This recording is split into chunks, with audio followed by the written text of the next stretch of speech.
नमस्कार। दार्शनिक जो होते हैं, आध्यात्मिक गुरु जो होते हैं, उनका एक इंसान को या फिर एक साधक को या फिर एक शिष्य को एडिक्शन हो जाता है जब तक कि वो परमार्थ के मार्ग पर नहीं चलता है। मतलब जब तक कि वो मोक्ष मार्ग पर या फिर अंतिम सत्य के मार्ग पर नहीं चलता है।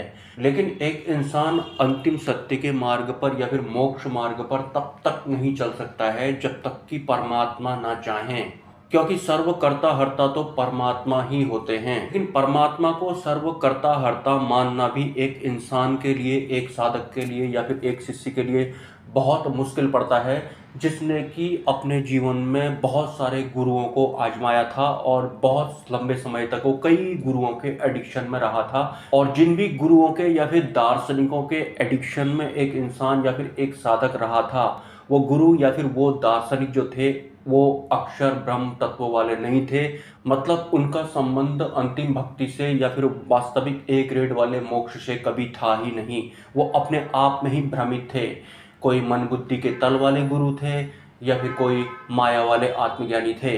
लेकिन जो भी हो, एक इंसान या फिर एक साधक जब तक कि परमात्मा द्वारा ही उसे चुन नहीं लिया जाता है, तब तक उसके जीवन में अंतिम गुरु भी नहीं आते हैं। लेकिन अगर देर दुरुस्त अंतिम गुरु भी उसके जीवन में आ जाते हैं, तो फिर पुरानी मान्यताएं और धारणाएं या फिर पुराने गुरुओं का जो एडिक्शन होता है, क्योंकि इंसान शुरू में जब इस दुनिया में आता है और जब उसे कोई दार्शनिक मिलते हैं, भले ही सोशल मीडिया पे या फिर फिजिकली, या फिर कोई गुरु मिलते हैं भले ही सोशल मीडिया पे या फिर फिजिकली, तो इस माया वाले संसार में सरवाइव करने की वजह से एक आम इंसान बहुत ज्यादा परेशान हो जाता है। वो भीतरी तौर पर अशांत रहता है या फिर उसका बुद्धि और मन भी अशांत ही रहता है।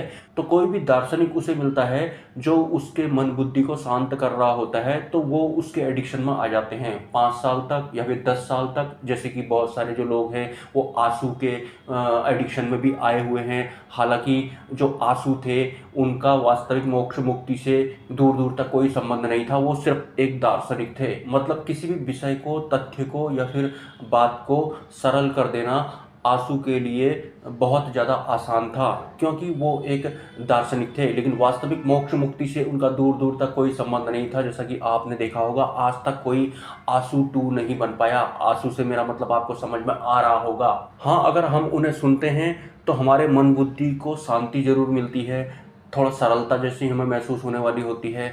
लेकिन बात जहाँ पर वास्तविक मुक्ति मोक्ष की आती है, तो फिर हमारे जीवन में अंतिम गुरु हर हाल में होने चाहिए। अक्षर ब्रह्म सत्पुरुष हमारे जीवन में हर हाल में होने चाहिए। और वो तभी होते हैं जब परब्रह्म परमात्मा की मर्जी होती है, या फिर हमें चुन लिया गया होता है, या फिर हमारा टर्न आ गया होता है। लेकिन टर्न आने के बाद भी या फिर परमात्मा द्वारा चुन लिए जाने के बाद भी हमारी जो आज तक की मान्यताएं और धारणाएं बहुत सारे गुरुओं को सुनने की वजह से, किताबें पढ़ने की वजह से हमारे अंदर बैठ गई होती हैं। या फिर साथ साथ में एक और तत्व, हमारा अनादि मित्र अहंकार, जो बहुत पनप गया होता है, वो भी बहुत ज़्यादा जटिल हो गया होता है। इससे पीछा छुटाना भी एक इंसान को, साधक को या फिर शिष्य को बहुत मुश्किल पड़ जाता है।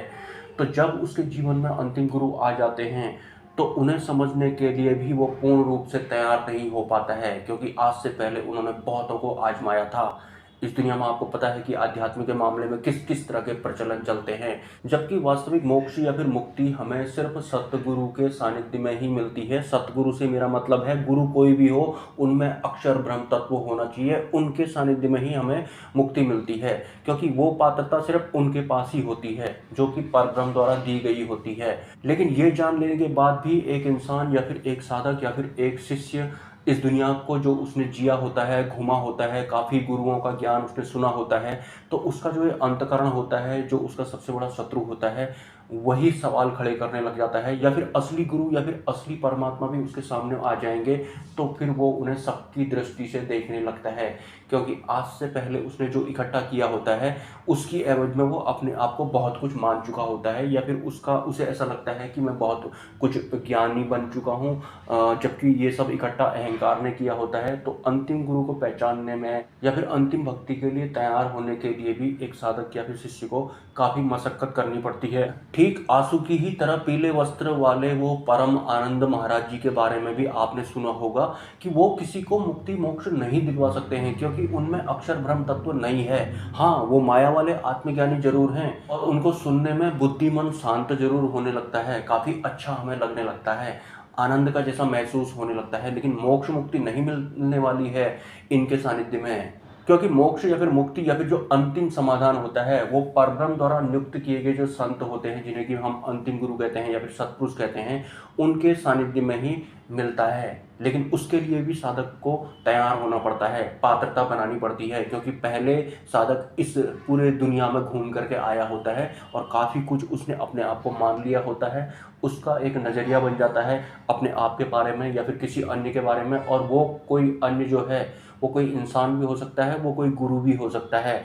अगर वो गुरु उसके मन बुद्धि के अकॉर्डिंग बोल रहा है तो फिर सीधी सी बात है उस गुरु का एडिक्शन उस इंसान को होने ही वाला है और यही इंसान गलती करते हैं। मतलब अगर कोई गुरु या फिर दार्शनिक, भले ही वो आंसू हो या फिर पीले वस्त्रधारी कोई बाबा जी हों, वो अगर आपके मन बुद्धि को शांत कर रहे हैं तो सिंपली आप समझ जाना कि आप अगले 10 साल तक उनके एडिक्शन में फंसने ही फंसने वाले हैं। क्योंकि मन बुद्धि को शांत कर लिया अगर किसी ने आपके, तो इसका मतलब ये नहीं है कि आपको मोक्ष मिलने वाला है या फिर मुक्ति मिलने वाली है आपको। हाँ, अगले 10-20 साल तक आप उनके एडिक्शन में जरूर रहने वाले हैं और एट द एंड आपको लगेगा कि मैं तो कहीं पहुंचा ही नहीं, और उसके 10 साल बाद या फिर 20 साल बाद मेरा जैसा इंसान आकर के आपकी पुरानी वाली मान्यताओं और धारणाओं को तोड़ डालेगा और आपके गुरुओं का भी खंडन कर डालेगा, जो कि मैं करता हूँ और मुझे करना भी पड़ेगा। लेकिन साथ साथ में ये लाइन भी रिपीट करूंगा कि आपके गुरुओं का मैं बहुत सम्मान करता हूँ, आपके द्वारा माने गए भगवानों का भी मैं बहुत ज़्यादा सम्मान करता हूँ, भले ही आप किसी भी धर्म के हों।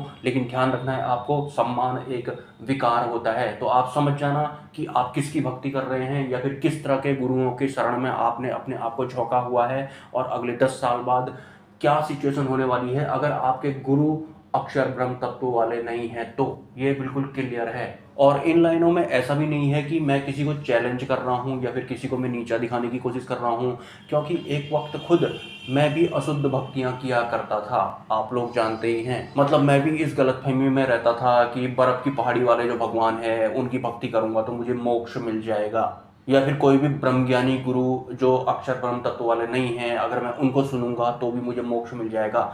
बिल्कुल भी नहीं मिलने वाला था।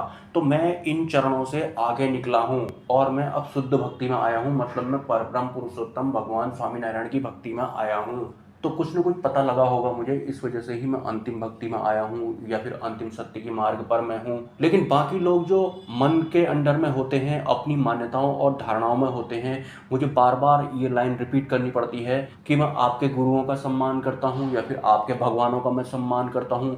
और साथ साथ में मैं सम्मान की परिभाषा भी बता रहा हूँ कि सम्मान और अपमान माया के हथियार होते हैं। मतलब इन दोनों के चक्कर में भी एक साधक या फिर शिष्य को नहीं पड़ना है। सम्मान आपको पसंद नहीं होना चाहिए, अपमान भी पसंद नहीं होना चाहिए। पसंद नहीं होना चाहिए का मतलब मेरा ये मतलब नहीं है कि आपको इनसे दूर भागना है, मतलब ये आपको प्रभावित नहीं करने चाहिए। तो अगर सम्मान और अपमान की ये परिभाषा है, मूल परिभाषा, तो फिर क्या करेंगे आप सम्मान करके, जहां आपको मुक्ति या फिर मोक्ष मिलने वाला ही नहीं है।